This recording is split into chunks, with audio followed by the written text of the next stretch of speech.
Sir, আমি শুনেছি think and grow rich পৃথিবীর সবচেয়ে বিখ্যাত বইগুলোর একটি, কিন্তু আসলেই কি এত গুরুত্বপূর্ণ?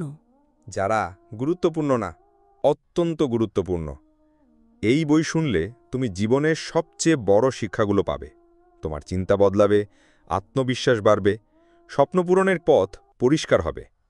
কিন্তু যদি না শোনো, তাহলে তুমি ভয় জয় করার শিক্ষা থেকে, সঠিক সিদ্ধান্ত নেওয়ার কৌশল থেকে, নিজের মনের শক্তি ব্যবহার করার রহস্য থেকে বঞ্চিত হয়ে যাবে। মানে জীবনের সবচেয়ে মূল্যবান জ্ঞান অর্জন করার সহজ সুযোগটা মিস করবে। স্যার, এতটা শক্তিশালী? হ্যাঁ, এই বই থেকে উপকৃত হয়েছেন বিশ্বের সেরা মানুষরা। হেনরি ফোর্ড, যিনি গাড়ি শিল্পকে বদলে দিয়েছেন; টমাস এডিসন, আলো জ্বালানো মানুষটি; অ্যান্ড্রু কার্নেগি, যিনি নেপোলিয়ন হিলকে এই বই লিখতে উৎসাহিত করেছিলেন; আর পরবর্তীতে ওয়ারেন বাফেট, বিল গেটস, ওপ্রা উইনফ্রের মতো মানুষও এর নীতিগুলো ব্যবহার করেছেন। স্যার, এখন আমার সত্যি মনে হচ্ছে না শুনলে যেন আমার জীবন থেকে অনেক কিছু হারিয়ে যাবে। আজ যদি আমি আপনার এই মূল্যবান বইটি সম্পূর্ণ মনোযোগ দিয়ে না শুনি, তাহলে সেটা হবে আমার জীবনের সবচেয়ে বড় বোকামি। একদম তাই। ভাবো তো, এই বই প্রকাশিত হয়েছিল ১৯৩৭ সালে, আর এখনও পর্যন্ত ১২ কোটিরও বেশি কপি বিক্রি হয়েছে। এটা ইতিহাসের সবচেয়ে বেশি বিক্রি হওয়া মোটিভেশনাল বইগুলোর একটি। অনেক দেশ থেকে এটাকে লাইফ চেঞ্জিং বুক অ্যাওয়ার্ড দেওয়া হয়েছে। মানে এটি কেবল বই না, একটি বিশ্বমানের উত্তরাধিকার। স্যার, এই বই থেকে এমন কি জানতে পারবো যে আমার জীবন বদলে দিতে পারে? সম্পূর্ণ বইটা শোনার আগে আমার এটা খুবই জানতে ইচ্ছে করছে। Please sir. আচ্ছা, শোনো তাহলে। এই বইয়ে খুবই সহজভাবে বোঝানো হয়েছে লাইফের ১৩টি মূল নীতি বা প্রিন্সিপালস, যা তোমার জীবন বদলে দিতে পারে। ১. ডিজায়ার, মানে আকাঙ্ক্ষা। সফল হতে চাইলে জোরালো ইচ্ছা থাকা দরকার। ২. ফেইথ, মানে বিশ্বাস। নিজের প্রতি এবং লক্ষ্য পূরণের প্রতি বিশ্বাস রাখতে হবে। ৩. অটো সাজেশন, মানে আত্মপ্রস্তাব। বারবার নিজের অবচেতন মনে ইতিবাচক বার্তা পাঠানো। ৪. স্পেশালাইজড নলেজ, মানে বিশেষ জ্ঞান। সাধারণ জ্ঞান নয়, বিশেষজ্ঞ জ্ঞানই সাফল্যের চাবিকাঠি। ৫. ইম্যাজিনেশন, মানে কল্পনা। নতুন আইডিয়া ও উদ্ভাবন সাফল্যের পথ তৈরি করে। ৬.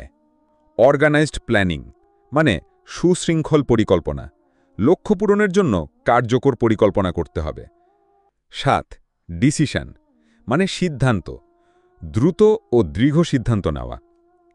৮. পারসিস্টেন্স, মানে অধ্যবসায়।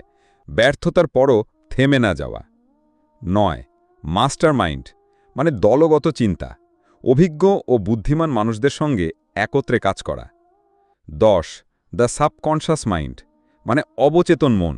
অবচেতন মনকে ইতিবাচকভাবে ব্যবহার করা। ১১. দ্য ব্রেইন, মানে আমাদের মস্তিষ্কই হচ্ছে চিন্তা ও আইডিয়ার কেন্দ্র। ১২. দ্য সিক্সথ সেন্স, মানে অভিজ্ঞতা ও অন্তর্দৃষ্টি দিয়ে সিদ্ধান্ত নেওয়া। ১৩.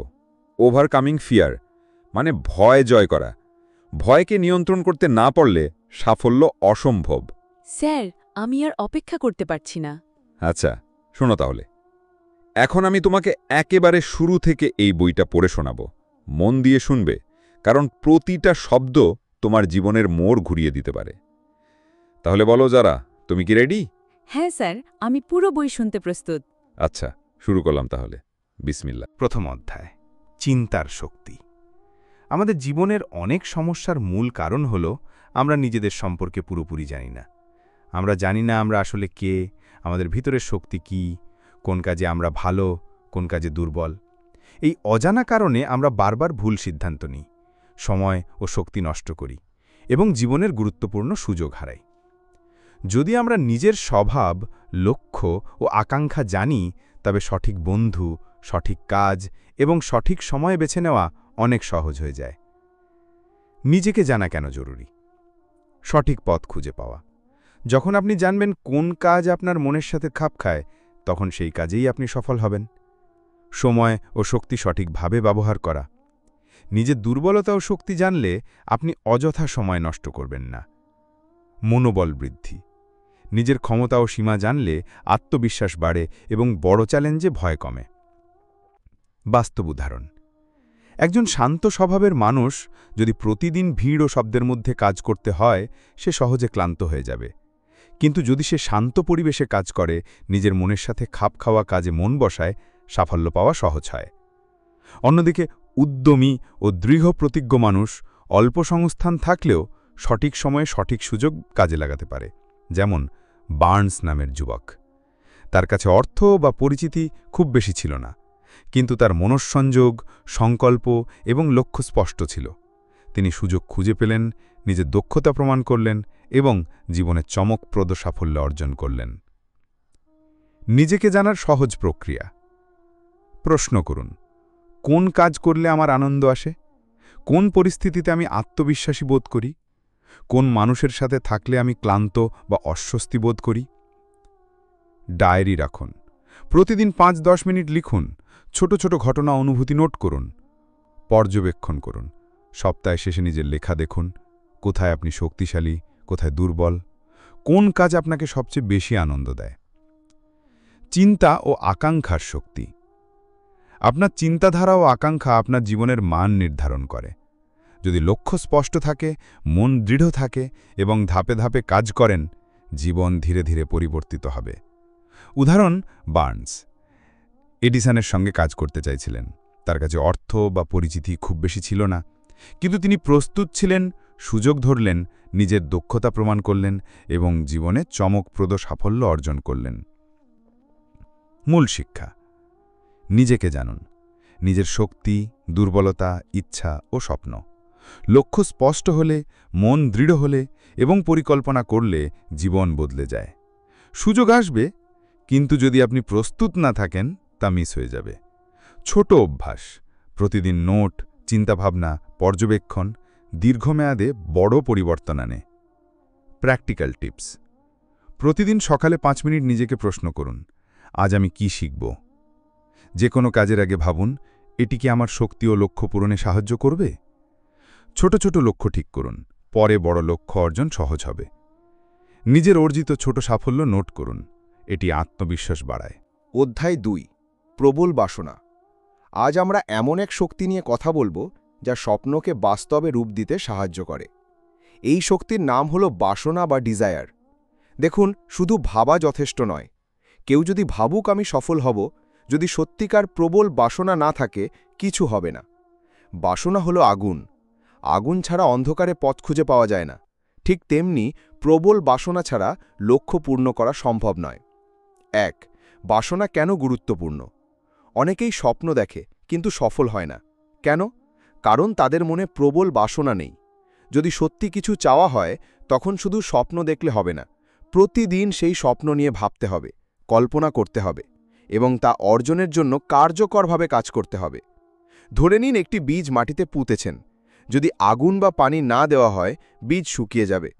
যদি যত্ন নেওয়া হয়, সূর্যের আলো ও পানি দেওয়া হয়, বীজ বড় গাছে পরিণত হবে। ঠিক তেমনি বাসনা হলো সেই আগুন। শক্তিশালী বাসনা সমান সমান সফলতার পথ। দুর্বল বাসনা সমান সমান ব্যর্থতার দিকে ধাবিত হয়। ২.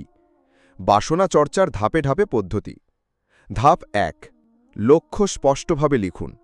উদাহরণ: আমি ৬ মাসে ব্যবসা থেকে মাসিক ১ লাখ টাকা আয় করব। ধাপ ২: কেন লক্ষ্যটি চাও তা লিখুন। উদাহরণ: পরিবার আর্থিকভাবে স্বাধীন হবে। ধাপ ৩: সময়সীমা নির্ধারণ করুন। উদাহরণ: ৬ মাসের মধ্যে লক্ষ্য পূর্ণ করব। ধাপ ৪: কাজের পরিকল্পনা তৈরি করুন। উদাহরণ: প্রতিদিন নতুন গ্রাহক খুঁজুন, নতুন ধারণা প্রয়োগ করুন, নিয়মিত শেখার চেষ্টা করুন। ধাপ ৫: প্রতিদিন পুনরাবৃত্তি করুন। লক্ষ্য লিখুন, বলুন, কল্পনা করুন আপনি সফল হচ্ছেন। বাস্তব উদাহরণ: ছাত্র। উদাহরণ: একজন ছাত্র চাইল শীর্ষে থাকতে। সে লিখত, বলতো, কল্পনা করত, আমি শীর্ষে থাকব। নিয়মিত চর্চা ও প্রবল বাসনার কারণে সে শীর্ষে ওঠে। ব্যবসায়ী। উদাহরণ: একজন ব্যবসায়ী ছোট ব্যবসা শুরু করেছিল। তার বাসনা ছিল আমি ৬ মাসে লাভ বাড়াবো। ফেইথ, কাজ, অধ্যবসায়, লক্ষ্য অর্জিত। ৪. বাসনা প্লাস ফেইথ প্লাস অ্যাকশন। বাসনা শুধু স্বপ্ন দেখা নয়, বাসনা সমান সমান আবেগের আগুন। ফেইথ সমান সমান বিশ্বাস যে সম্ভব। অ্যাকশন সমান সমান দৈনন্দিন প্রচেষ্টা। ধরে নিন বাসনা হলো ইন্ধন, ফেইথ হলো নৌকা, অ্যাকশন হলো পাল। ইন্ধন ছাড়া নৌকা চলবে না, অ্যাকশন ছাড়া ফেইথ স্থির থাকবে। সব মিলিয়ে কাজ করলে লক্ষ্য আসবে। 5. ধাপে ধাপে প্র্যাকটিস উদাহরণ। ব্যবসায় প্রতিদিন বলুন, আমি আমার ব্যবসার লক্ষ্য অর্জন করব। কল্পনা করুন গ্রাহক খুশি, লাভ বাড়ছে। শিক্ষা বা পরীক্ষা লিখুন, আমি বিষয়গুলো সহজে বুঝব। কল্পনা করুন আপনি আত্মবিশ্বাসভাবে পরীক্ষা দিচ্ছেন। ব্যক্তিগত লক্ষ্য ও স্বাস্থ্য লিখুন, আমি শক্তিশালী, সুস্থ ও ফিট। কল্পনা করুন নিয়মিত ব্যায়াম করছেন।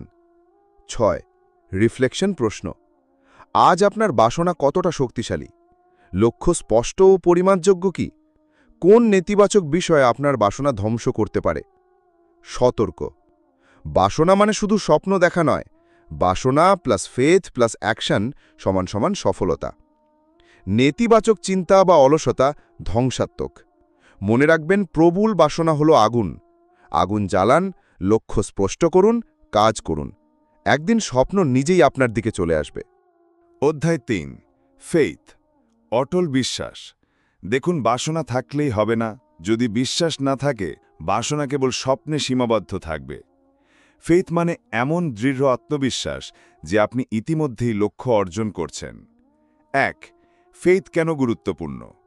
সাধারণভাবে অনেকেই লক্ষ্য ঠিক করে নেয়, কিন্তু কিছুদিন পরে হতাশ হয়ে যায়, কারণ তারা মনে রাখেনি মনকে বিশ্বাসের সাথে মেলাতে হবে। ফেইথ হলো মনের এমন অবস্থা যেখানে তুমি জানো লক্ষ্য সম্ভব, তুমি ইতিবাচকভাবে ভাবো, তুমি প্রতিদিন পদক্ষেপ নাও। ফেইথ ছাড়া লক্ষ্য দূরে সরে যায়, মন সন্দেহে ভরে যায়, কাজও অর্ধেক হয়। 2. Faith plus visualisation. ভিজুয়ালাইজেশন মানে কল্পনা। তোমার লক্ষ্য কল্পনায় দেখো, অনুভব করো যেন এটি ইতিমধ্যেই ঘটেছে। উদাহরণ, ব্যবসায়ী ভাবেন, আমার নতুন পণ্য বাজারে সফল হয়েছে। ছাত্র কল্পনা করে, আমি পরীক্ষায় প্রথম স্থান পেয়েছি। মন বিশ্বাস করে যখনই তুমি ইতিবাচকভাবে কল্পনা করো। ফেইথ আর ভিজুয়ালাইজেশন একসাথে কাজ করে, ফলাফল আসতে থাকে। 3. ফেইথ চর্চার ধাপে ধাপে পদ্ধতি। ধাপ 1. লক্ষ্য পুনরাবৃত্তি করো। প্রতিদিন সকালে ও রাতে লক্ষ্য বলো, লিখেও রাখতে পারো। ধাপ 2. ইতিবাচক বিবৃতি ব্যবহার করো। উদাহরণ, আমি সফল হচ্ছি, আমি সব চ্যালেঞ্জ মোকাবেলা করতে পারব। ধাপ 3. কল্পনা করো। লক্ষ্য অর্জনের মুহূর্ত কল্পনা করো, অনুভব করো যেন আনন্দ ও আত্মবিশ্বাস সহ। ধাপ 4. অনুভূতিতে বিশ্বাস স্থাপন করো। মনে করো লক্ষ্য ইতিমধ্যেই তোমার। এই বিশ্বাস ধীরে ধীরে সাবকনশিয়াস মাইন্ডে প্রবেশ করবে। 5. বাস্তব উদাহরণ। এডিসন 10,000 ব্যর্থতার পরও বিশ্বাস রাখতেন যে বাতি আবিষ্কার সম্ভব। তার ফেইথ তাকে চেষ্টা চালিয়ে যেতে সাহায্য করল। ফোর্ড, সবাই বলেছিল গাড়ি বানানো সম্ভব নয়, কিন্তু তিনি বিশ্বাস করতেন যা মানুষ কল্পনা করতে পারে তা সম্ভব। সেই ফেইথের জন্যই আজ ফোর্ড বিশ্বখ্যাত। ছাত্র উদাহরণ। একজন ছাত্র মনে করত, আমি বিষয়গুলো সহজে বুঝব। প্রতিদিন ফেইথ চর্চা ও পড়াশোনার মাধ্যমে সে সফল হল। Faith plus action equals miracles. Faith কেবল বসে থাকার জন্য নয়, এটি কাজের সঙ্গে মিলিত হলে বিস্ময়কর ফলাফল আনে। ধাপে ধাপে লক্ষ্য ঠিক করো, ইতিবাচক বিশ্বাস স্থাপন করো, দৈনন্দিন চর্চা করো, ধারাবাহিক কাজ করো, ফলাফল আসবে। মেটাফর। ফেইথ ইকুয়ালস শক্তিশালী যন্ত্র, অ্যাকশন ইকুয়ালস চালক। দুটি মিলে লক্ষ্য পূর্ণ হয়। ফেইথ চর্চার প্র্যাকটিক্যাল উদাহরণ। ব্যবসায় প্রতিদিন বলুন, আমার ব্যবসা সফল হচ্ছে। কল্পনা করুন গ্রাহক খুশি ও লাভ বাড়ছে। শিক্ষা ও পরীক্ষা লিখে বলুন, আমি বিষয়গুলো সহজে বুঝব। কল্পনা করুন আত্মবিশ্বাসভাবে পরীক্ষা দিচ্ছেন। স্বাস্থ্য ও জীবন লিখুন, আমি শক্তিশালী, সুস্থ ও ফিট। কল্পনা করুন নিয়মিত ব্যায়াম করছেন। রিফ্লেকশন প্রশ্ন, আপনার বিশ্বাস কতটা দৃঢ়? প্রতিদিন কতবার ইতিবাচক বিবৃতি বলছেন? কল্পনার মাধ্যমে লক্ষ্য অনুভব করছেন কি? সতর্কতা, ফেইথ মানে অলস বসে থাকা নয়। ফেইথ প্লাস অ্যাকশন ইকুয়ালস সফলতা। নেতিবাচক চিন্তা বা সত্য থাকলে ফেইথ ক্ষতিগ্রস্ত হয়। মনে রাখুন, ফেইথ হলো এমন শক্তি যা প্রতিটি পদক্ষেপকে সঠিক পথে নিয়ে যায়। বাসনা থাকলেই হবে না। ফেইথ ছাড়া কোনো লক্ষ্য বাস্তবায়ন সম্ভব নয়। বিশ্বাস প্লাস ভিজুয়ালাইজেশন প্লাস দৈনন্দিন অ্যাকশন ইকুয়ালস স্বপ্ন বাস্তব। অধ্যায় 4, অটো সাজেশন বা আত্মপ্ররোচনা। আজ আমরা এমন এক শক্তি নিয়ে কথা বলবো যা মনের ডিপেস্ট অংশে প্রভাব ফেলে। এই শক্তির নাম হল অটো সাজেশন বা আত্মপ্ররোচনা। অটো সাজেশন মানে হল নিজের মনের সঙ্গে কথা বলা, এমনভাবে যে তুমি নিজের সাবকনশাস মাইন্ডকে প্রভাবিত করো। অর্থাৎ তুমি যা বারবার ভাবো বা বলো, মস্তিষ্ক সেটাকে সত্যি মনে করতে শুরু করে। এই প্রক্রিয়া ব্যবহার করে তুমি নিজের বিশ্বাস, মনোভাব ও আচরণ পরিবর্তন করতে পারো। 1. অটো সাজেশন কেন গুরুত্বপূর্ণ? ধরে নাও তোমার কাছে একটি প্রবল বাসনা আছে, কিন্তু যদি মনকে সেটার দিকে বিশ্বাসের সঙ্গে নির্দেশ না দাও, তাহলে বাসনা কাজ করবে না। অটো সাজেশন হল সেই সেতু যা বাসনা প্লাস ফেথ প্লাস অ্যাকশনকে একত্রিত করে। উদাহরণ, তুমি বলছো আমি সফল হব। বারবার বললে সাবকনশিয়াসলি তুমি ইতিবাচকভাবে কাজ করবে। এইভাবেই স্বপ্ন ধীরে ধীরে বাস্তবে পরিণত হয়। 2. অটো সাজেশন চর্চার ধাপে ধাপে পদ্ধতি। ধাপ 1. ইতিবাচক বিবৃতি তৈরি করো। উদাহরণ, আমি ধৈর্যশীল, দৃঢ় এবং সফল। আমি দৈনন্দিন প্রতিকূলতা জয় করতে পারি। ধাপ 2. প্রতিদিন পুনরাবৃত্তি করো। সকালে ও রাতে বিবৃতি উচ্চস্বরে বলো, লিখেও রাখতে পারো। ধাপ 3. কল্পনা ও অনুভূতি যুক্ত করো। শুধু বললেই হবে না, অনুভব করো, মনে করো এটি ইতিমধ্যে সত্য। উদাহরণ, আমি ইতিমধ্যেই আমার লক্ষ্য অর্জন করেছি, আনন্দিত ও আত্মবিশ্বাসী। ধাপ 4. বিশ্বাস ও অ্যাকশন যোগ করো। অটো সাজেশন শুধুমাত্র বলা বা লেখার মাধ্যমে কাজ করে না। ফেথ প্লাস দৈনন্দিন অ্যাকশন যোগ করলে এটি শক্তিশালী হয়। 3. বাস্তব উদাহরণ। ব্যবসায়ী উদাহরণ, একজন উদ্যোক্তা প্রতিদিন বলতো, আমার ব্যবসা প্রতিদিন বৃদ্ধি পাচ্ছে।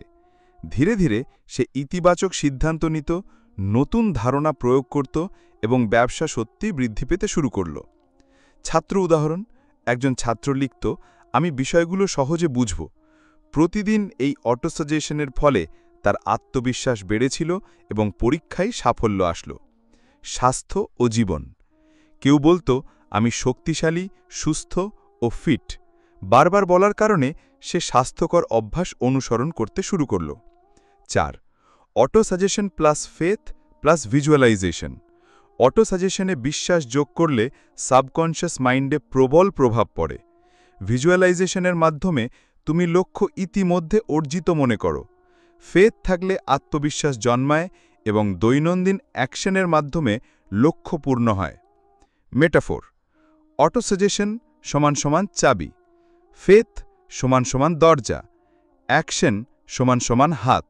সব মিলিয়ে সফলতা দরজার ভিতর প্রবেশ করে। 5. প্র্যাকটিক্যাল ধাপে ধাপে উদাহরণ। ব্যবসায় লিখুন, আমি সফল ব্যবসায়ী।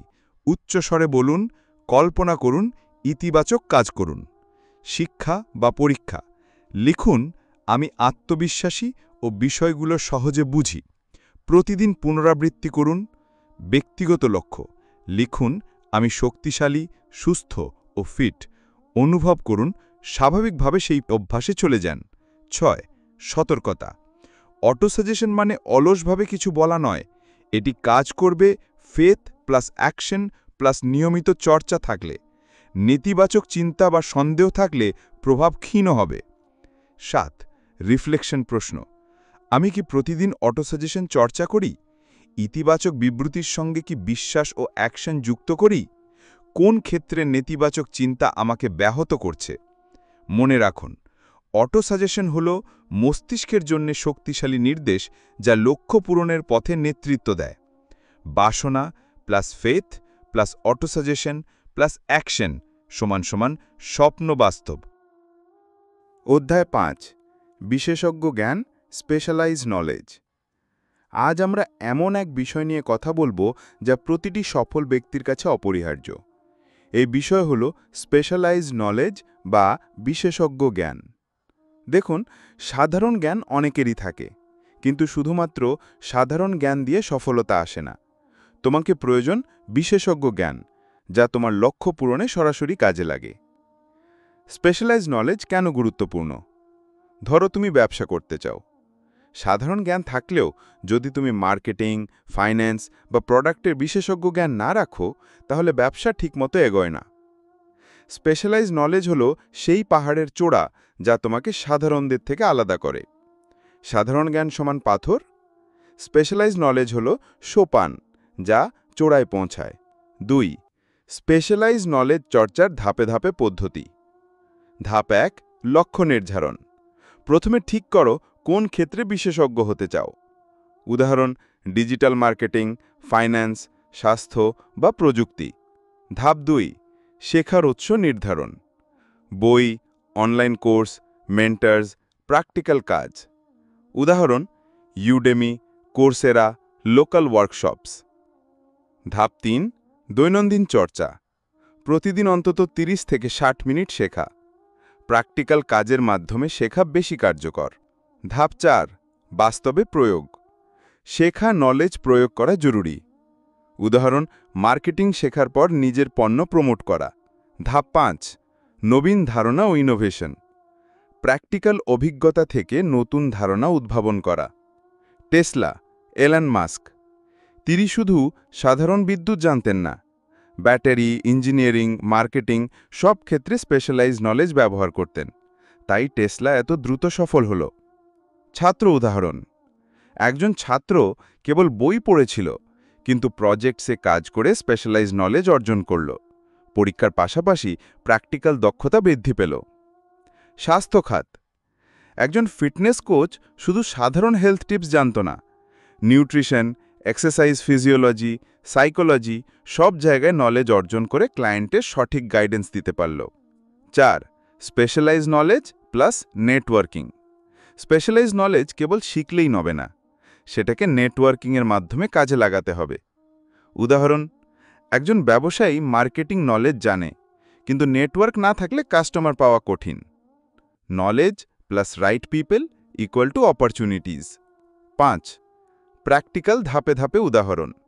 ব্যবসায় প্রতিদিন নতুন মার্কেটিং স্ট্র্যাটেজি শেখো, ছোট ক্যাম্পেইন করো, ফলাফল মাপো। শিক্ষা বা পড়াশোনা থিওরি প্লাস প্র্যাকটিক্যাল প্রজেক্টস। শিক্ষকের মেন্টরশিপ নাও, নিজের এক্সপেরিমেন্ট করো। ব্যক্তিগত লক্ষ্য বা হবি কোনো নতুন হবিতে এক্সপার্ট হওয়া।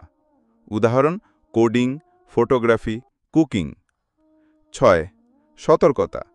স্পেশালাইজ নলেজ শেখা মানে সব জ্ঞান জানা নয়, নিজের লক্ষ্য এবং ফিল্ড অনুযায়ী জ্ঞান অর্জন করা গুরুত্বপূর্ণ। Knowledge plus action plus network equal to সফলতা। 7 রিফ্লেকশন প্রশ্ন। আমি কোন ক্ষেত্রে এক্সপার্ট হতে চাই? প্রতিদিন কতটা জ্ঞান অর্জন করছি? কী ধরনের প্র্যাকটিক্যাল অভিজ্ঞতা অর্জন করতে পারি? মনে রাখবেন, স্পেশালাইজ নলেজ হল সফলতার সরাসরি পথ। সাধারণ জ্ঞান থাকে অনেকেরই, কিন্তু স্পেশালাইজ নলেজ প্লাস দৈনন্দিন চর্চা প্লাস নেটওয়ার্কিং ইকুয়াল টু স্বপ্ন বাস্তব। অধ্যায় 6 ইমাজিনেশন মানে কল্পনার শক্তি। এখন আমরা এমন এক শক্তি নিয়ে কথা বলবো যা প্রতিটি সৃজনশীল ও সফল ব্যক্তির মূল হাতিয়ার। এই শক্তির নাম হল ইমাজিনেশন বা কল্পনা। দেখুন, শুধু কঠোর পরিশ্রম করলে হবে না। যে মানুষরা কল্পনা করতে জানে তারা নতুন ধারণা, নতুন পদ্ধতি এবং নতুন সুযোগ তৈরি করে। ইমাজিনেশন মানে শুধু স্বপ্ন দেখা নয়, বরং নতুন বাস্তব তৈরি করার ক্ষমতা। 1 ইমাজিনেশন কেন গুরুত্বপূর্ণ? প্রতিদিন যে সমস্যাগুলো আসে তা কেবল এক্সিস্টিং জ্ঞান দিয়ে সমাধান করা যায় না। নতুন সমাধান দরকার, নতুন সুযোগ খুঁজে বের করতে হবে। এজন্য ইমাজিনেশন অপরিহার্য। উদাহরণ, টমাস এডিসন ভাবতেন কিভাবে এক্সিস্টিং প্রযুক্তি থেকে নতুন ইনভেনশনস করা যায়। ইলন মাস্ক ভাবতেন কিভাবে কার্স, রকেটস, এনার্জি সিস্টেমস নতুনভাবে কাজ করবে। কল্পনা ছাড়া তারা শুধুই অর্ডিনারি থেকে বের হতে পারত না। 2. ইম্যাজিনেশনের 2 ধরনের। সিনথেটিক ইম্যাজিনেশন, এক্সিস্টিং নলেজ ও ফ্যাক্টস একত্রিত করে নতুন ধারণা তৈরি করা। উদাহরণ, একজন কুক এক্সিস্টিং রেসিপিস থেকে নতুন ডিশ তৈরি করে। ক্রিয়েটিভ ইম্যাজিনেশন, ইনটিউশন বা সাবকনশিয়াস মাইন্ড থেকে সম্পূর্ণ নতুন ধারণা আসে। উদাহরণ, একজন ইনভেন্টর মনে করে এমন যন্ত্র তৈরি করা যাক যা আগে কখনো তৈরি হয়নি। 3. ইম্যাজিনেশন চর্চার ধাপে ধাপে পদ্ধতি। ধাপ 1. লক্ষ্য ঠিক করো। তুমি কি সমস্যা সমাধান করতে চাও না নতুন সুযোগ তৈরি করতে চাও? ধাপ 2. এক্সিস্টিং নলেজ বিশ্লেষণ করো। কোন উপায়ে আগে চেষ্টা হয়েছে, কোনটা কাজ করেছে, কোনটা ব্যর্থ হয়েছে। ধাপ 3. এক্সিস্টিং নলেজ ও ফ্যাক্টস একত্রিত করে নতুন ধারণা তৈরি করো। উদাহরণ, একজন ব্যবসার নতুন প্রকল্প কল্পনা করো। ধাপ 4. ভিজুয়ালাইজেশন যোগ করো। কল্পনা করো নতুন ধারণা বাস্তবে কাজ করছে। মনে করো তুমি ইতিমধ্যেই সফল হয়েছ। ধাপ 5. অ্যাকশন নেওয়া শুরু করো। ছোট পরীক্ষা করো, ফিডব্যাক নাও, পুনরায় পরিবর্তন করো। 4. বাস্তব উদাহরণ। টেসলা, ইলন মাস্ক এক্সিস্টিং কার কনসেপ্ট থেকে বের হয়ে ইলেকট্রিক কার্সের নতুন ডিজাইন ভাবলেন। সিনথেটিক প্লাস ক্রিয়েটিভ ইমাজিনেশন মিলিয়ে এখন টেসলা বিশ্বখ্যাত। এডিসন বহুবার ব্যর্থ হলেও নতুন ওয়েজ কল্পনা করতেন। 1000-এরও বেশি ফেলিয়ার পরও লাইট বাল্ব ইনভেনশন সফল হল। ছাত্র উদাহরণ, একজন ছাত্র সমস্যা সমাধান করতে নিজস্ব মেথড কল্পনা করল। কল্পনার কারণে পরীক্ষা বা প্রজেক্টে এক্সেপশনাল রেজাল্ট পেল। 5. Imagination plus faith plus specialised knowledge. Imagination কেবল ভাবলেই হবে না, ফেথ প্লাস স্পেশালাইজড নলেজের সঙ্গে যুক্ত করলে অ্যাকশনেবল আইডিয়া তৈরি হয়। উদাহরণ, তোমার বিজনেস আইডিয়া শুধু কল্পনা নয়, তার জন্য স্কিল ও বিশ্বাস দরকার। মেটাফার, ইম্যাজিনেশন সমান সিডস, স্পেশালাইজড নলেজ সমান ওয়াটার অ্যান্ড সানলাইট, ফেথ সমান সয়েল, অ্যাকশন সমান গার্ডেনার। সব মিলিয়ে ড্রিম গার্ডেন তৈরি হয়। 6. প্র্যাকটিক্যাল উদাহরণ। ব্যবসা, নতুন মার্কেটিং ক্যাম্পেইন কল্পনা করো। ছোট পাইলট প্রজেক্ট চালাও, ফিডব্যাক অনুযায়ী অ্যাডজাস্টমেন্ট করো। শিক্ষা বা পরীক্ষা, প্রবলেম সলভিংয়ের নতুন মেথড কল্পনা করো, প্র্যাকটিক্যাল এক্সপেরিমেন্ট করো। ব্যক্তিগত গোল, লাইফস্টাইল, হবি বা হেলথে নতুন রুটিন কল্পনা করো, শুরু করো, অভ্যাসে পরিণত করো। 7. সতর্কতা, ইম্যাজিনেশন মানে ফ্লাইট অফ ফ্যান্সি নয়, এটি স্ট্রাকচার্ড, গোল ওরিয়েন্টেড এবং অ্যাকশনেবল হতে হবে। প্র্যাকটিক্যাল অ্যাপ্লিকেশন ছাড়া কল্পনা কেবল স্বপ্নে সীমাবদ্ধ থাকে। 8. রিফ্লেকশন প্রশ্ন, আমি কি প্রতিদিন নতুন ধারণা কল্পনা করি? আমার ইম্যাজিনেশন কি প্র্যাকটিক্যাল এবং গোল ওরিয়েন্টেড? কল্পনা plus faith plus knowledge plus action কতটা একত্রিত করছি? মনে রাখবেন, ইম্যাজিনেশন হলো সেই শক্তি যা নতুন সুযোগ, নতুন ইনভেনশনস এবং নতুন সফলতা তৈরি করে। বাসনা plus faith plus specialised knowledge plus imagination plus action সমান স্বপ্ন বাস্তব। অধ্যায় 7. অর্গানাইজড প্ল্যানিং বা সুশৃঙ্খল পরিকল্পনা। এখন আমরা এমন এক বিষয় নিয়ে কথা বলবো যা প্রতিটি সফল মানুষের জীবনের ব্যাকবোন। এই বিষয় হল অর্গানাইজড প্ল্যানিং বা সুশৃঙ্খল পরিকল্পনা। দেখুন, অনেকের বাসনা থাকে, ফেইথ থাকে, নলেজ আছে, কিন্তু যদি পরিকল্পনা না থাকে তাহলে সবকিছুই নিখোঁজ হয়ে যায়। অর্গানাইজড প্ল্যানিং মানে হল তুমি কি করবে, কখন করবে, কিভাবে করবে তা নির্দিষ্টভাবে লেখা এবং অনুসরণ করা। 1. কেন অর্গানাইজড প্ল্যানিং গুরুত্বপূর্ণ?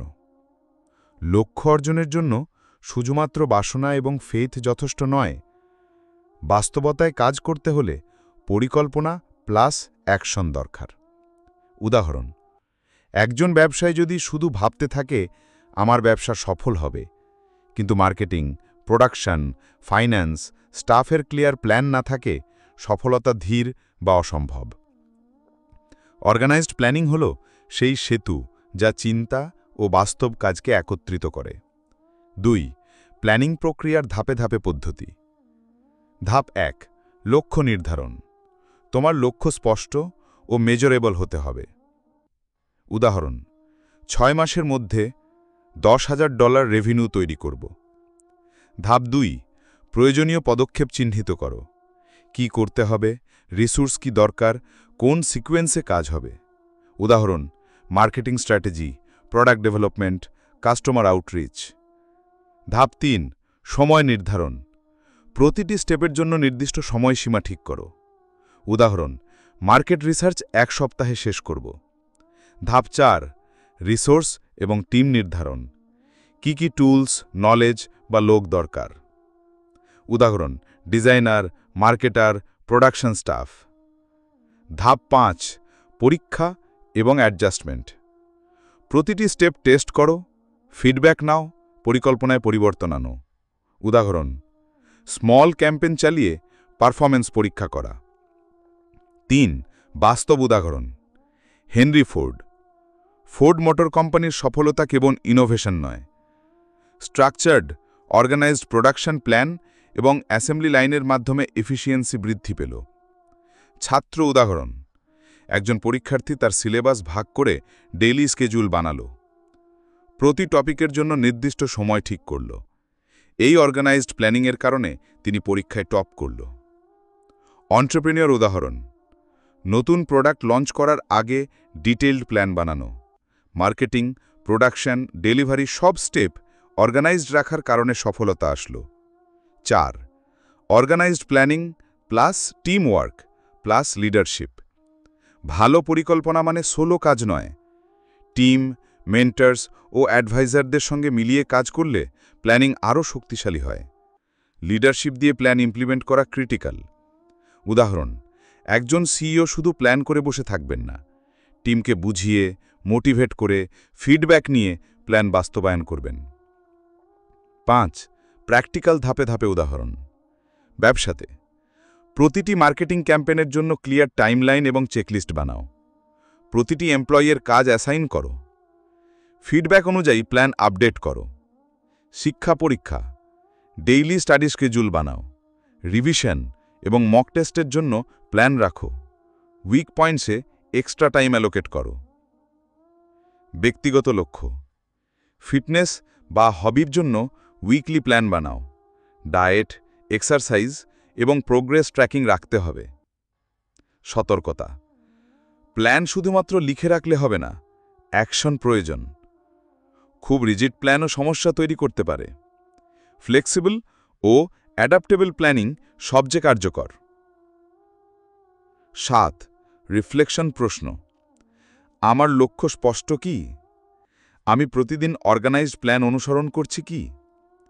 কোন অংশে প্ল্যান পরিবর্তন বা ইমপ্রুভমেন্ট দরকার? মনে রাখবেন, অর্গানাইজড প্ল্যানিং হল সেতু যা আপনার বাসনা, ফেইথ, নলেজ, ইমাজিনেশনকে বাস্তব ফলাফলে রূপান্তরিত করে। বাসনা plus faith plus knowledge plus imagination plus organised planning plus action সমান স্বপ্ন বাস্তব। অধ্যায় 8 ডিসিশন বা সিদ্ধান্তের শক্তি। এখন আমরা এমন একটি শক্তি নিয়ে কথা বলবো যা সফলতার মূল চাবিকাঠি। এই শক্তির নাম হল ডিসিশন বা সিদ্ধান্ত। দেখুন, জীবন এক ধরনের ক্রসরোডস। প্রতিদিন আমাদের হাজার হাজার স্মল ডিসিশনস নিতে হয়, কিন্তু বড় ডিসিশনস নেওয়ার ক্ষমতা, টাইমিং এবং সাহসী নির্ধারণ করে আমাদের ভবিষ্যৎ। নেপোলিয়ন হিল বলছেন, সফলরা দ্রুত সিদ্ধান্ত নেন, ব্যর্থরা চরম দ্বিধায় আটকে থাকে। 1. ডিসিশন কেন গুরুত্বপূর্ণ? ডিসিশন মানে শুধু বাছাই নয়, এটি দৃষ্টিভঙ্গি ও কার্যকরী পদক্ষেপের প্রতিফলন। যারা দ্রুত, সঠিক এবং কার্যকর ডিসিশন নিতে পারে তারা ঝুঁকি নিয়েও সফল হয়। উদাহরণ, জেফ বেজোসের ডিসিশন আমাজনকে অনলাইন বুকস্টোর থেকে গ্লোবাল ই-কমার্স এম্পায়ার বানানো। তিনি রিস্ক নিয়েছিলেন, বিশাল ইনভেস্টমেন্ট এবং নতুন আইডিয়ার উপর বিশ্বাস রেখেছিলেন। দেখতে পাচ্ছ, decision plus faith plus action equals to master কি। 2. ডিসিশনের কমন ভুল। প্রোক্র্যাস্টিনেশন, বিলম্ব। অনেকেই ভাবতে ভাবতে সময় নষ্ট করে, ফল সুযোগ হাতছাড়া। ওভার থিঙ্কিং, অতি বিশ্লেষণ, সব সম্ভাবনা খুঁটিয়ে দেখতে গিয়ে অ্যাকশন সম্ভব হয় না। পিয়ার প্রেশার ইনফ্লুয়েন্স, অন্যদের ওপিনিয়নের ডিসিশন দেওয়া, ফল নিজের ইনটিউশনের এগেনস্ট ডিসিশন, যা সফলতা কমায়। ডিসিশন চর্চার ধাপে ধাপে পদ্ধতি। ধাপ 1, ক্লিয়ার গোল ঠিক করো। কি অর্জন করতে চাও? উদাহরণ, 6 মাসের মধ্যে প্যাসিভ ইনকাম শুরু করব। ধাপ 2, তথ্য সংগ্রহ করো। প্রোজ অ্যান্ড কনস লিস্ট তৈরি করো। ডেটা, ফ্যাক্টস, প্র্যাকটিক্যাল ইনসাইটস নাও। ধাপ 3, দ্রুত ডিসিশন নেওয়ার অভ্যাস তৈরি করো। 24 থেকে 48 ঘন্টার মধ্যে ডিসিশন নেওয়ার চেষ্টা করো। রিস্ক অ্যানালিসিস করো, কিন্তু ওভারথিঙ্ক করো না। ধাপ 4, ফেইথ এবং ইনটিউশন যোগ করো। নিজের গাট ফিলিংয়ে বিশ্বাস রাখো। ফেইথ মনে করাও ডিসিশন সঠিক হবে। ধাপ 5, অ্যাকশানে লাগাও। ডিসিশন শুধু বলা বা ভাবা নয়, দ্রুত এক্সিকিউশন অপরিহার্য। ফিডব্যাক নাও, অ্যাডজাস্ট করো। মেটাফার, ডিসিশন সমান স্টিয়ারিং হুইল, অ্যাকশন সমান ইঞ্জিন, ফিডব্যাক সমান জিপিএস। সঠিক decision plus action plus feedback সমান সঠিক গন্তব্যে পৌঁছানো। 6 নম্বর, practical exercises. Daily micro decisions, ছোট ডিসিশনের দ্রুততা অনুশীলন করো, যেমন breakfast choice, study timing. Weekly big decisions, সপ্তাহে একবার বড় ডিসিশনের অ্যানালিসিস করো, প্রোজ অ্যান্ড কনস লিখো, ফ্রিথ প্লাস ইনটিউশন চেক করো। রিফ্লেকশন, প্রতিটি ডিসিশন রিভিউ করো, কোনটা ভালো কোনটা খারাপ। প্যাটার্ন আইডেন্টিফাই করো, ভবিষ্যতে বেটার ডিসিশন নেওয়ার জন্য। সতর্কতা, ডিসিশন মানে কেয়ারলেসনেস নয়। Over confidence plus impulsiveness equals to failure. Structured, informed, faith based decision সবচেয়ে শক্তিশালী। রিফ্লেকশন প্রশ্ন, আমি কি প্রতিদিন ডিসিশন নিচ্ছি টাইমলি? কোন ক্ষেত্রে প্রোক্রাস্টিনেশন বা ওভারথিঙ্কিং আমাকে বাধা দিচ্ছে? আমার ইনটিউশন কতটা কাজে লাগছে? বিশ্বাস রাখুন, ডিসিশন হলো সেই শক্তি যা স্বপ্নকে বাস্তবে রূপান্তরিত করে। বাসনা plus faith plus knowledge plus imagination plus organised planning plus decision plus action সমান স্বপ্ন বাস্তব। অধ্যায় 9, পারসিস্টেন্স বা অধ্যবসায়ের শক্তি। এখন আমরা এমন একটি শক্তি নিয়ে কথা বলবো যা ব্যর্থদের থেকে সফলদের আলাদা করে। এই শক্তি হল পারসিস্টেন্স বা অধ্যবসায়। দেখুন, ট্যালেন্ট বা নলেজ অনেকের থাকে, কিন্তু পারসিস্টেন্ট এফর্ট ছাড়া তা কাজে আসে না। পারসিস্টেন্ট হল ধৈর্য প্লাস মনোবল প্লাস ক্রমাগত কাজের মিলিত শক্তি। এটি তোমার লক্ষ্য পূরণের সবচেয়ে বড় হাতিয়ার। 1, পারসিস্টেন্স কেন গুরুত্বপূর্ণ? সফলতার পথে বাধা আসবেই। কেউ যদি শুধু প্রথম ব্যর্থতায় হাল ছেড়ে দেয়, তিনি কখনো সফল হবেন না। পারসিস্টেন্ট মানুষ ব্যর্থতাকে স্টেপিং স্টোন হিসেবে ব্যবহার করে। উদাহরণ, থমাস এডিসন লাইট বাল্ব ইনভেনশনে 1000+ ফেলিয়ারের মধ্যেও অধ্যবসায় রেখেছিলেন। তিনি বলেছিলেন, আমি ব্যর্থ হইনি, আমি 1000 উপায় খুঁজেছি যা কাজ করে না। পারসিস্টেন্স মানে হল ফেলিয়ারকে ভয় না পাওয়া এবং পুনরায় চেষ্টা করা। 2, পারসিস্টেন্স চর্চার ধাপে ধাপে পদ্ধতি। ধাপ 1, ক্লিয়ার গোল ঠিক করো। লক্ষ্য স্পষ্ট ও মোটিভেটিং হতে হবে। উদাহরণ, আমি 6 মাসে নিজস্ব ব্যবসা শুরু করব। ধাপ 2, ডেইলি এফর্ট। প্রতিদিন অন্তত একটি ছোট স্টেপ নাও। ছোট ভিক্টরি মনোবল গাঢ়ায়। ধাপ 3, ফেলিয়ারকে লার্নিং হিসেবে দেখো। ব্যর্থতাকে অ্যানালাইজ করো, ফিডব্যাক নাও। পুনরায় ট্রায়াল করো, ভুল কমাও। ধাপ 4, সাপোর্ট সিস্টেম তৈরি করো। মন্টার্স, ফ্রেন্ডস, কমিউনিটির সঙ্গে ইন্সপিরেশন এবং ফিডব্যাক নাও। পজিটিভ এনার্জি পারসিস্টেন্স সাস্টেন করে। ধাপ 5, অ্যাডাপ্ট এবং অ্যাডজাস্ট। পরিকল্পনা ফেল হলে নতুন অ্যাপ্রোচ ট্রাই করো। ওল্ড মেথড নয়, নতুন মেথড অ্যাডাপ্ট করো। 3, বাস্তব উদাহরণ। J.K. রোলিং। হ্যারি পটারের ম্যানুস্ক্রিপ্ট অনেক পাবলিশার রিজেক্ট করেছিল। পারসিস্টেন্ট হওয়ায় আজ তিনি ওয়ার্ল্ড ফেমাস অথার। অন্ত্রপ্রেনিওর এক্সাম্পল, একজন স্টার্টআপ ফাউন্ডার বহুবার প্রোডাক্ট ফেল করল। Feedback analysis plus persistence equal two final successful product launch. Student example, এক ছাত্র সাবজেক্ট বোঝেনি কিন্তু প্রতিদিন অধ্যবসায় প্লাস ছোট রিভিশন স্টেপস নিল, শেষ পর্যন্ত টপ স্কোরার হল। 4. Persistence plus faith plus decision. Persistence alone কাজ করবে না, faith plus clear decision plus action plus learning loop হল মাস্টার ফর্মুলা। উদাহরণ, ইলন মাস্কের রিইউজেবল রকেটস প্রজেক্টে persistent efforts plus informed decisions plus team execution equal to historic success. 5. Practical exercise. Daily micro persistence. প্রতিদিন নতুন challenge try করো, ছোট victory note করো। Weekly reflection, কোনো ভুল হয়েছে, কি শিখলাম, নেক্সট উইক প্ল্যান বেটার করো। লং টার্ম গোল, 3 থেকে 6 মাস টার্গেট ফিক্স করো, সেটব্যাকস আসলে টেম্পোরারি মনে করো, অ্যাকশন চালিয়ে যাও। সতর্কতা, পারসিস্টেন্স মানে স্টাবার্ননেস নয়, ভুল সিদ্ধান্ত পুনরাবৃত্তি না করা ক্রিটিক্যাল। ফ্লেক্সিবল ও লার্নিং ওরিয়েন্টেড পারসিস্টেন্স সব থেকে কার্যকর। 7. রিফ্লেকশন প্রশ্ন, আমি কি ফেলিয়ার থেকে সহজে গিভ আপ করি না? প্রতিদিন পারসিস্টেন্ট এফার্ট দিই কি? কোন ক্ষেত্রে আরও ডিসিপ্লিন ও অ্যাডজাস্টমেন্ট প্রয়োজন? মনে রাখবেন, পারসিস্টেন্স হল সেই শক্তি যা ট্যালেন্ট, নলেজ এবং প্ল্যানিংকে সাকসেসে রূপান্তরিত করে। Goal plus faith plus decision plus action plus persistence equal to স্বপ্ন বাস্তব। অধ্যায় 10, পাওয়ার অফ দ্য মাস্টারমাইন্ড, মাস্টারমাইন্ডের শক্তি। এখন আমরা এমন একটি শক্তি নিয়ে কথা বলবো যা এক ব্যক্তিকে শুধু ট্যালেন্টেড বা নলেজেবল থেকে এক্সেপশনালি পাওয়ারফুল বানায়। এই শক্তি হল মাস্টারমাইন্ড বা একত্রিত বুদ্ধিমত্তার শক্তি। দেখুন, একা মানুষ অনেক কিছু করতে পারে, কিন্তু যখন 2 বা ততোধিক মানুষ মিলে সঠিক উদ্দেশ্য ও চিন্তাভাবনা ভাগাভাগি করে, তখন সেই শক্তি এক্সপোনেনশিয়াল বেড়ে যায়। মাস্টারমাইন্ড কি? মাস্টারমাইন্ড হল 2 বা ততোধিক মানুষের একত্রিত শক্তি, জ্ঞান এবং অভিজ্ঞতা যা একটি লক্ষ্য বা উদ্দেশ্য অর্জনের জন্য কাজ করে। এটি শুধু টিমওয়ার্ক নয়, বরং মনের শক্তির সিনার্জি, যেখানে একের চিন্তা অন্যের চিন্তার সঙ্গে মিলিত হয়ে নতুন সলিউশনস, নতুন আইডিয়াজ এবং নতুন অপরচুনিটিস তৈরি করে।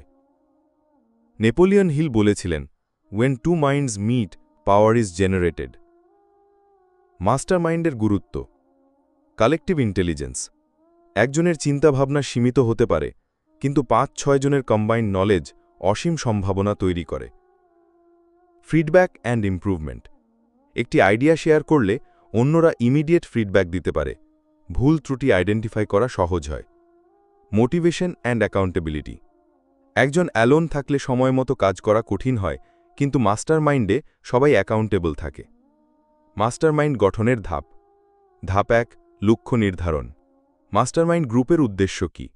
উদাহরণ, business growth, learning, personal development. ধাপ 2, সঠিক সদস্য নির্বাচন, যারা নলেজ, স্কিলস, এক্সপিরিয়েন্স এবং পজিটিভ এনার্জি নিয়ে আসে। উদাহরণ, mentor, peer, expert, like minded friend. ধাপ 3, নিয়মিত মিলন, weekly, monthly meeting, structured agenda. উদাহরণ, 1 ঘন্টা ব্রেইনস্টর্মিং, 30 মিনিট ফিডব্যাক সেশন।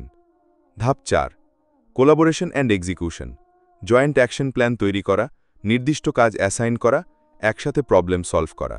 ধাপ 5, লার্নিং অ্যান্ড অ্যাডাপ্টেশন, সাকসেসের পরে লেসেন্স শেয়ার করা, ফেলিওর থেকে অ্যানালিসিস এবং ইমপ্রুভমেন্ট। বাস্তব উদাহরণ, ওয়াল্ট ডিজনি। অ্যানিমেশন স্টুডিওতে বিভিন্ন ক্রিয়েটিভ মাইন্ডস একত্রিত করে মাস্টারমাইন্ড তৈরি করেছিলেন। অ্যানিমেটর, স্টোরি রাইটার, ডিজাইনার সবাই মিলে original Disney cartoons. Tech startups. গুগলের ফাউন্ডিং টিম শুধুই ট্যালেন্ট নয়, একে অপরের নলেজ ও ভিশন মিলিয়ে ইনোভেশন করেছিল। স্টুডেন্ট এক্সাম্পল, স্টাডি গ্রুপে মাস্টারমাইন্ড অ্যাপ্রোচ, এক ছাত্র স্ট্রং ইন ম্যাথ, অন্যটা স্ট্রং ইন ইংলিশ। প্রতিদিন mutual teaching plus discussion equal to exam success. Mastermind plus specialised knowledge plus persistence. Mastermind alone কাজ করে না, এর জন্য দরকার specialised knowledge, persistence, clear goal, action. Metaphor: mastermind is equal to battery bank, specialised knowledge equal to electric devices, persistence plus action equal to electricity. সবাই মিলিয়ে goal achieve হয়। Practical exercise: small mastermind group, 3 থেকে 5 trusted বন্ধু বা colleagues নিয়ে weekly 1 ঘন্টার meeting. Current challenge discuss, solutions brainstorm. Virtual mastermind, online community বা WhatsApp বা zoom group, ideas, feedback, motivation share. Reflection: কি নতুন আইডিয়া মিলল, কোন পদক্ষেপ ইমিডিয়েটলি ইমপ্লিমেন্ট করা যায়। সতর্কতা: wrong group equal to waste of time, negative influence. Group members positive, knowledgeable ও গোল ওরিয়েন্টেড হওয়া উচিত। ইগো ডমিন্যান্স বা কনফ্লিক্ট হ্যাম্পার করতে পারে সিনার্জি। রিফ্লেকশন প্রশ্ন: আমি কি মাস্টারমাইন্ডের জন্য রাইট পিপল খুঁজেছি? আমাদের মিটিংস কি প্রোডাক্টিভ? আমার আইডিয়া বা গোল অ্যাচিভ করতে কি এই সিনার্জি যথেষ্ট? মনে রাখবেন, মাস্টারমাইন্ড হল exponential power source. Individual effort equal to 1x। Mastermind synergy plus knowledge plus persistence equal to 10x to 100x effectiveness. Goal plus faith plus knowledge plus imagination plus organised planning plus decision plus persistence plus mastermind plus action equal to স্বপ্নবাস্তব। অধ্যায় 11, the subconscious mind বা অবচেতন মনের শক্তি। এখন আমরা এমন একটি শক্তি নিয়ে কথা বলবো যা অনেকেই আন্ডার এস্টিমেট করে। এই শক্তি হল দ্য সাবকনশিয়াস মাইন্ড বা অবচেতন মন। দেখুন, আমাদের কনশিয়াস মাইন্ড দিনে কয়েক হাজার চিন্তা করে, কিন্তু সাবকনশিয়াস মাইন্ড আমাদের অ্যাকশনস, হ্যাবিটস, বিলিফ এবং রেজাল্টসকে কন্ট্রোল করে। মূলত সাবকনশিয়াস মাইন্ড হল বিলিফস, ইমোশনস, ডিজায়ার্স এবং মেমোরির স্টোরেজ। এটি পজিটিভ ও নেগেটিভ দুইভাবে কাজ করতে পারে। 1. সাবকনশিয়াস মাইন্ড কেন গুরুত্বপূর্ণ? Automatic action, habits, instincts, intuition subconscious থেকে আসে। উদাহরণ, তুমি গাড়ি চালাচ্ছ, কনশিয়াস থট খুব কম লাগে। বিলিফ সিস্টেম, সাবকনশিয়াস মাইন্ডে থাকা বিলিফ ডিটারমিন করে সাকসেস, কনফিডেন্স, ফিয়ার। উদাহরণ, আমি সফল হতে পারবো না, বিলিফ রিয়ালিটিতে ব্যারিয়ার তৈরি করে। Creative ideas and inspiration, subconscious mind sleep, meditation বা রিল্যাক্সড স্টেটে নিউ আইডিয়াস জেনারেট করে। 2. সাবকনশিয়াস মাইন্ডকে কন্ট্রোল করার উপায়। ধাপ 1. Positive affirmation. দৈনন্দিন অ্যাফার্মেশন বলো বা লেখো। উদাহরণ, আমি প্রতিদিন নতুন সুযোগ সৃষ্টি করি বা আমি স্বাস্থ্যে, মানসিক ও আর্থিকভাবে উন্নত হচ্ছি। ধাপ 2. ভিজুয়ালাইজেশন। গোলকে মনে ভিভিড করে ভিজুয়ালাইজ করো। উদাহরণ, নিজেকে সাকসেসফুল এন্টারপ্রেনিউর বা টপ স্কোরার হিসেবে কল্পনা করো। ধাপ 3. Emotional involvement. Subconscious mind positive feeling plus desire বোঝে। উদাহরণ, শুধু ভাবলে হবে না, এক্সাইটমেন্ট, জয়, ফেইথ যোগ করো। ধাপ 4. রেপিটিশন অ্যান্ড পারসিস্টেন্স। প্রতিদিন অ্যাফার্মেশনস, ভিজুয়ালাইজেশন এবং স্মল অ্যাকশনস রিপিট করো। হ্যাবিট হয়ে গেলে সাবকনশিয়াস অটোম্যাটিক্যালি গাইড করবে। বাস্তব উদাহরণ, টমাস এডিসন ইনভেনশনের সময় সাবকনশিয়াস মাইন্ডে সলিউশন আসত যখন তিনি রিল্যাক্সড বা স্লিপে থাকতেন। Athletes example, Olympic athletes match visualisation plus subconscious ট্রেনিংয়ের মাধ্যমে পারফেক্ট পারফরম্যান্স অ্যাচিভ করে। স্টুডেন্ট এক্সাম্পল, একজন ছাত্র প্রতিদিন exam questions visualise plus positive affirmations নিল। মাইন্ড সাবকনশিয়াসলি প্রিপেয়ার করল, এক্সামে হাই স্কোর পেল। Subconscious mind plus imagination plus faith. Imagination generate করে আইডিয়া, ফেইথ এনশিওর করে বিলিফ, সাবকনশিয়াস মাইন্ড একে রিয়ালিটিতে ইমপ্লিমেন্ট করতে গাইড করে। মেটাফর, ইমাজিনেশন সমান সমান সিড, ফেইথ সমান সমান ওয়াটার অ্যান্ড সানলাইট, সাবকনশিয়াস সমান সমান সয়েল। অ্যাকশন সমান সমান গার্ডেনার। ফলাফল সমান সমান successful harvest. Practical exercises, morning routine 5 থেকে 10 minute positive affirmation plus visualisation, mind fresh, receptive. Before sleep, subconscious মাইন্ডে positive input, negative thought avoid. উদাহরণ, আমি সফল হব, রিপিট করো। Emotional engagement, action plus positive emotion একসাথে সাবকনশিয়াস মেমরি স্ট্রেংথেন করে। Daily reflection, journaling, কি পজিটিভ থট সাবকনশিয়াসে প্রোগ্রামিং হচ্ছে, কোন নেগেটিভ থট রিপ্লেস করা প্রয়োজন। সতর্কতা, নেগেটিভ ইনপুট সাবকনশিয়াস মাইন্ডে অটোম্যাটিক্যালি স্টোর হয়। Fear, doubt, gossip, negative media input কমাও। Positive environment plus positive people সঙ্গে থাকাও ক্রিটিক্যাল। রিফ্লেকশন প্রশ্ন, সাবকনশিয়াস মাইন্ডে কি পজিটিভ বিলিফস প্রোগ্রাম করেছি? প্রতিদিন কতবার অ্যাফার্মেশনস প্লাস ভিজুয়ালাইজেশন করো? কোন নেগেটিভ বিলিফ রিপ্লেস করা প্রয়োজন? মনে রাখবেন, সাবকনশিয়াস মাইন্ড হল সেই শক্তি যা আমাদের বিলিফস, হ্যাবিটস, ইনটিউশন এবং ফাইনাল আউটকাম কন্ট্রোল করে।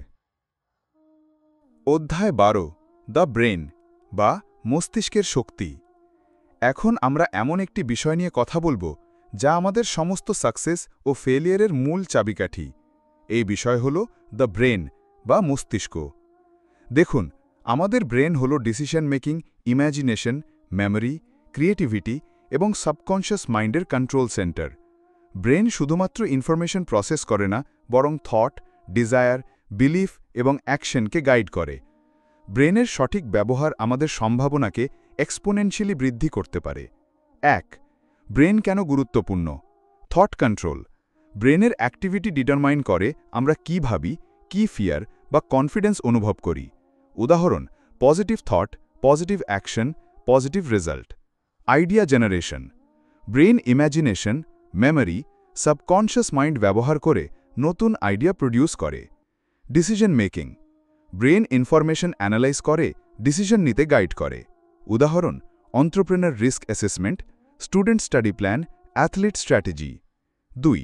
ব্রেনের কার্যকর ব্যবহার। ধাপ 1. Stimulate imagination. ব্রেনকে চ্যালেঞ্জ দেওয়ার মাধ্যমে আইডিয়া জেনারেশন স্টিমুলেট করো। উদাহরণ, daily journaling, brainstorming sessions, mind mapping. ধাপ 2. Positive input. Brain positive input পেলে সাবকনশিয়াস মাইন্ড রিএনফোর্স করে। অ্যাফার্মেশনস, ভিজুয়ালাইজেশন, লার্নিং মেটেরিয়াল পড়া গুরুত্বপূর্ণ। ধাপ 3. ফোকাস এবং অ্যাটেনশন। ব্রেন মাল্টিটাস্কিংয়ে কনফিউজ হয়, ফোকাসে বেস্ট পারফর্ম করে। উদাহরণ, পমোডোরো টেকনিক, 25 থেকে 30 minute focus plus short break. ধাপ 4. Rest and recovery. Brain continuous স্ট্রেসে এফিসিয়েন্সি হারায়। Adequate sleep, meditation, walk important. ধাপ 5. Emotional engagement. ব্রেনের নিউরনস পজিটিভ ইমোশনে অ্যাক্টিভ থাকে। Joy, gratitude, excitement strengthen learning এবং ডিসিশন মেকিং। 3. বাস্তব উদাহরণ। Einstein, he used imagination plus visualisation extensively.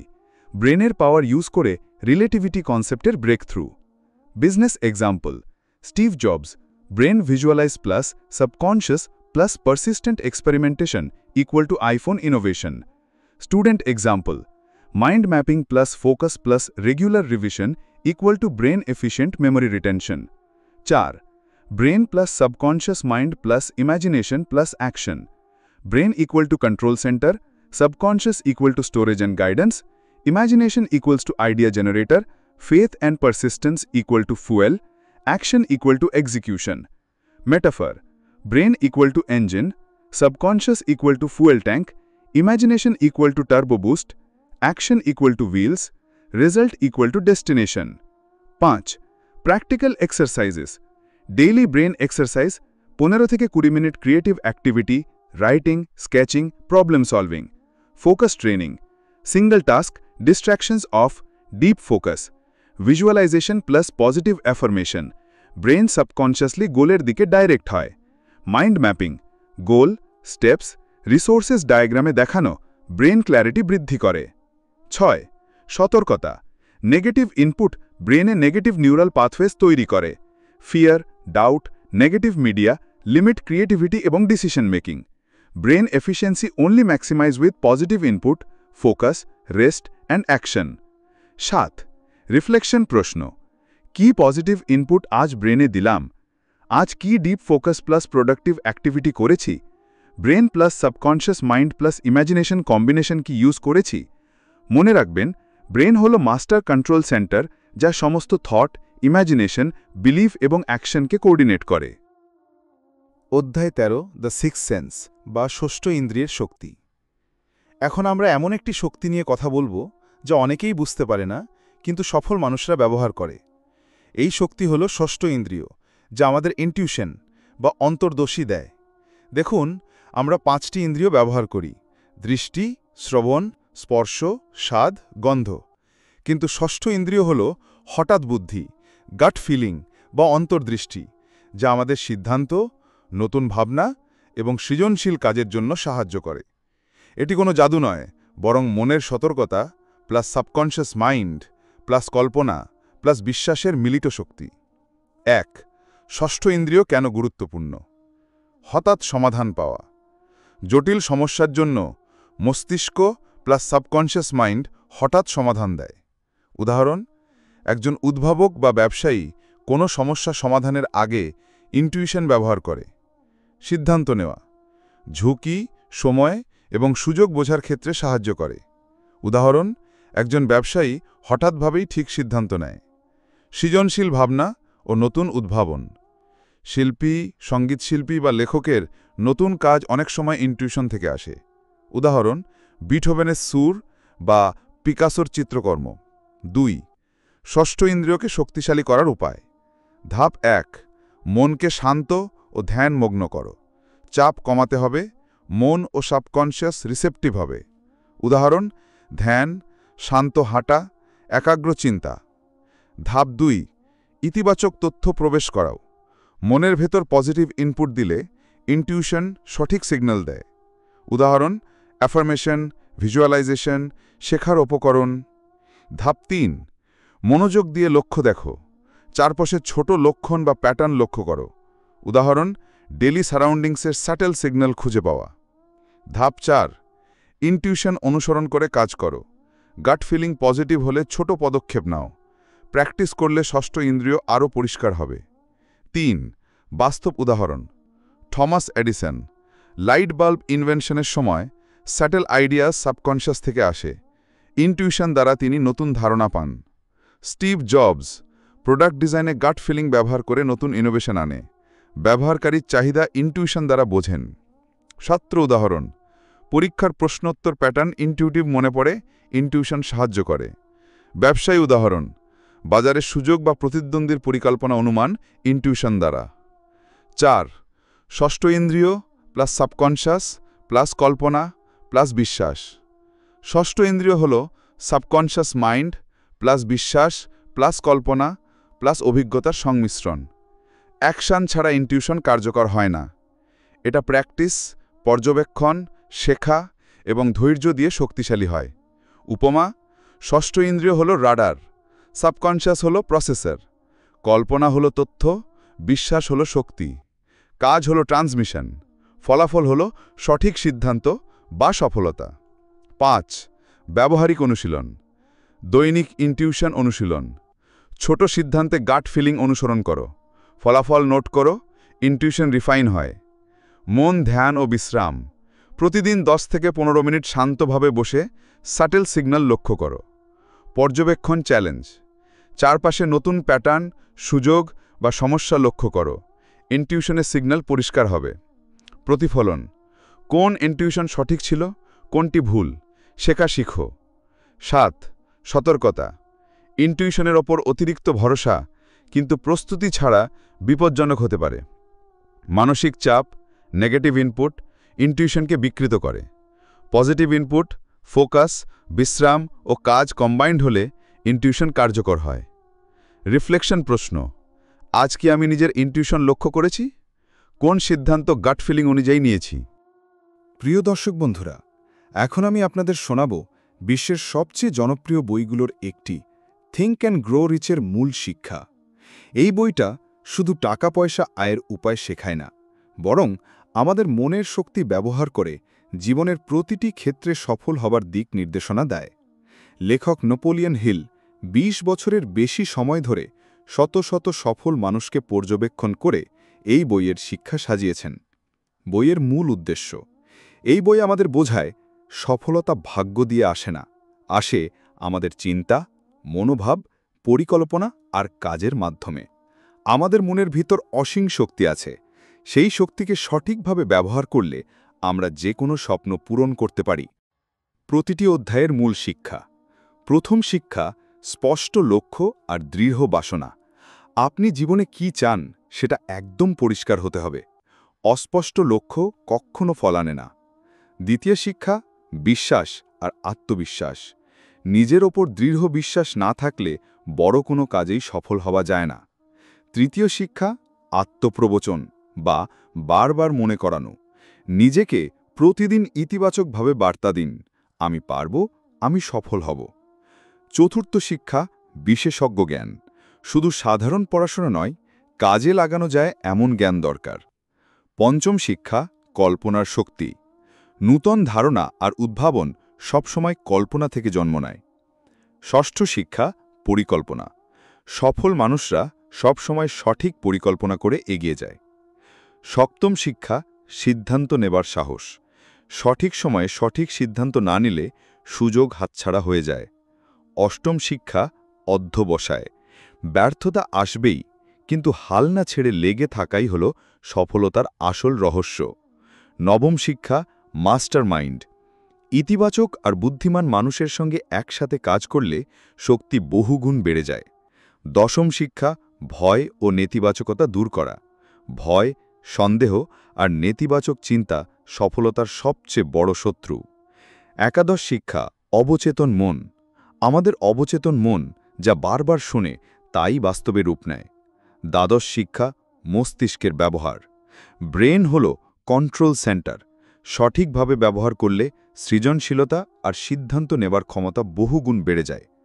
ত্রয়োদশ শিক্ষা, ষষ্ঠ ইন্দ্রিয় বা অন্তর্দৃষ্টি। আমাদের ভেতরের অনুভূতি বা গাট ফিলিং অনেক সময় সঠিক পথে এগিয়ে দেয়। কিভাবে দর্শকরা উপকৃত হতে পারেন? এই বই থেকে আমরা শিখতে পারি: ১. জীবনের স্পষ্ট লক্ষ্য ঠিক করতে হবে। ২. মনের ভেতর বিশ্বাস আর আত্মবিশ্বাস গড়ে তুলতে হবে। ৩. নিয়মিত ছোট ছোট পদক্ষেপ নিতে হবে। ৪. ইতিবাচক মানুষের সঙ্গে সময় কাটাতে হবে। ৫. ভয়, সন্দেহ আর নেতিবাচক চিন্তা দূর করে সাহসের সঙ্গে এগিয়ে যেতে হবে। মূল বার্তা। বন্ধুরা, থিঙ্ক অ্যান্ড গ্রো রিচের আসল শিক্ষা হল, যদি আপনি জীবনে সত্যিই সফল হতে চান, তাহলে স্পষ্ট লক্ষ্য, দৃঢ় বাসনা, ইতিবাচক মনোভাব, বিশ্বাস, অধ্যবসায়, পরিকল্পনা আর সঠিক মানসিকতা গড়ে তুলতে হবে। শুধু স্বপ্ন দেখলেই হবে না, কাজ করতে হবে, এগিয়ে যেতে হবে, হাল ছাড়তে হবে না। তাহলেই একদিন আপনি নিজের জীবনে ধন, সাফল্য আর আত্মতৃপ্তি অর্জন করবেন। শেষ কথা, এই বই আমাদের শেখায়, আমাদের চিন্তাই আমাদের ভাগ্য নির্ধারণ করে। তাই বড় করে ভাবুন, দৃঢ়ভাবে বিশ্বাস করুন এবং নিয়মিত কাজ করে যান। এতক্ষণ সাথে থাকার জন্য আপনাদের ধন্যবাদ। আশা করি এখানে বলা বিষয়গুলো আপনাদের জীবনে উপকারে আসবে। মনে রাখবেন, সফলতা শুধু চেষ্টা বা পরিকল্পনার ফল নয়, বরং আল্লাহর ফায়সালার মাধ্যমেই আসে। আমরা চেষ্টা করব, পরিশ্রম করব, নিজের দায়িত্ব ঠিকভাবে পালন করব, কিন্তু শেষ ফলাফল শুধুই মহান আল্লাহর ইচ্ছায় নির্ধারিত হয়। বন্ধুরা, আমাদের এই বইটা বিশ্লেষণ আপনার কাছে কেমন লাগলো তা কমেন্টে জানাবেন। আপনাদের মূল্যবান মতামত আমাদের জন্য অনেক বড় প্রেরণা। যদি কোথাও ভুল হয় বা আরও উন্নতি করার প্রয়োজন থাকে, নির্দ্বিধায় জানাবেন, যাতে আপনাদের আরও ভালোভাবে এভাবে শোনাতে পারি। মহান আল্লাহ আপনার জীবনের বোঝাগুলো বহন করার সক্ষমতা দান করুক, আপনাকে আরও উন্নত মানুষে পরিণত করুক। আমিন।